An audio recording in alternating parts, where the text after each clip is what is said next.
Karena Roh Kudus membuka mata rohani kita.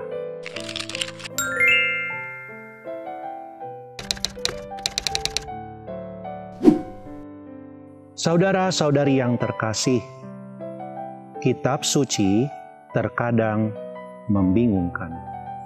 Tidak semua ayat-ayat dalam kitab suci langsung dapat dimengerti. Lalu kita bertanya, harus bagaimana dengan hal ini? Jangankan kita manusia, saudara-saudari yang terkasih, murid-murid Yesus pun 2000 tahun yang lalu 3 tahun bersama dengan Yesus, tetapi mereka juga belum menemukan jawaban kemana Yesus akan pergi. Sampai Yesus mati di kayu salib, mereka juga semakin tidak mengerti. Ada yang kucar-kacir meninggalkan Yesus. Ada yang mengkhianati Yesus. Sampai ayam berkokok 3 kali. Tidak semua hal atau peristiwa dapat langsung dimengerti. Saudara, saya punya pointer di sini. Coba Anda perhatikan pointer ini. Pointer ini bisa memberikan sinar. Nah, kelihatan nggak sinarnya? Ya. Dan kita tahu apa fungsinya pointer ini. Terutama ketika misalnya, anggap saja pointer ini sebuah senter yang besar yang mampu memberikan sinar. Ya, yang mampu memberikan sinar yang bisa menuntun kita di tengah kegelapan. Tetapi, saudara-saudari yang terkasih, untuk dapat berfungsi dengan baik, dia perlu yang namanya baterai. Ya, dia perlu namanya baterai supaya dia bisa berjalan dan berfungsi dengan baik. Baterai itu adalah Roh Kudus. Sehingga di sini, Bapak Ibu, saudara-saudari yang terkasih, tanpa pertolongan Roh Kudus, kita tidak bisa mengerti isi kitab suci. Karena apa?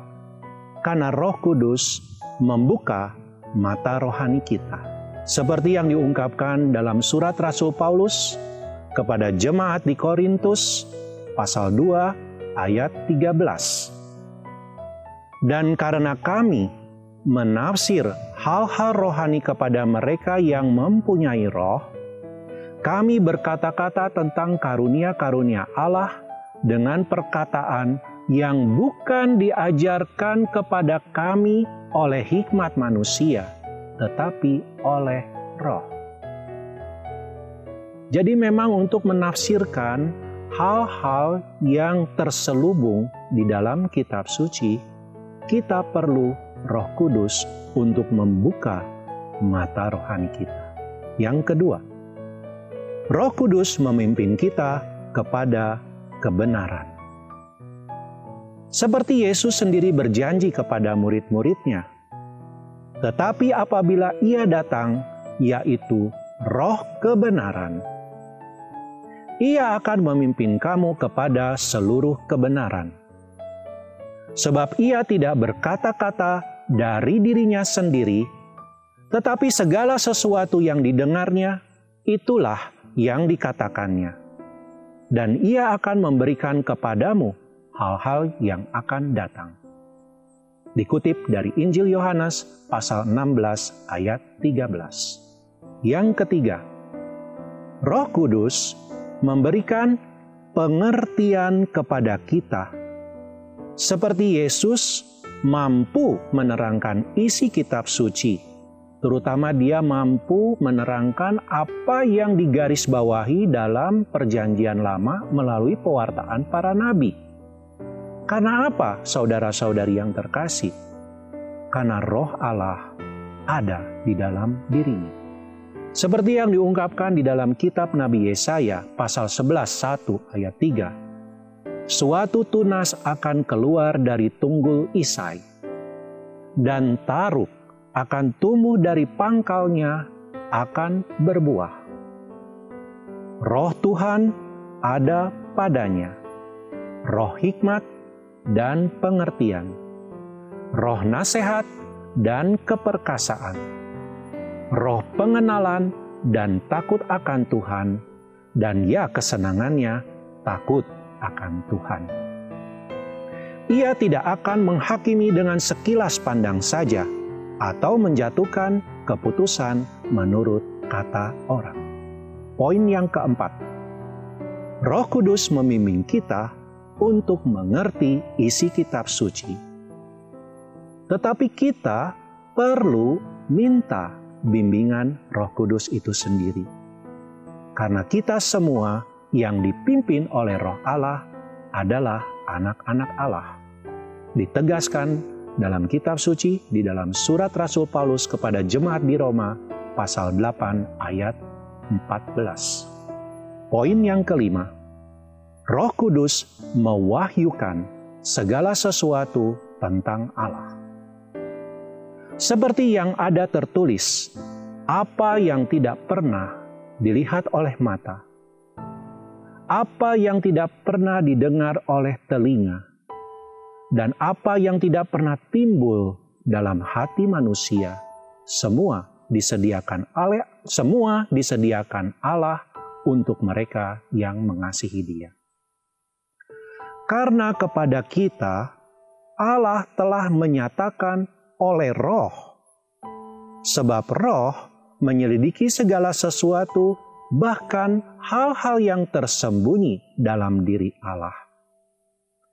Siapapun gerangan di antara manusia yang tahu apa yang terdapat di dalam diri manusia, selain roh manusia itu sendiri yang ada di dalam dia. Demikian pula lah, tidak ada orang yang tahu apa yang terdapat dalam diri Allah selain roh Allah.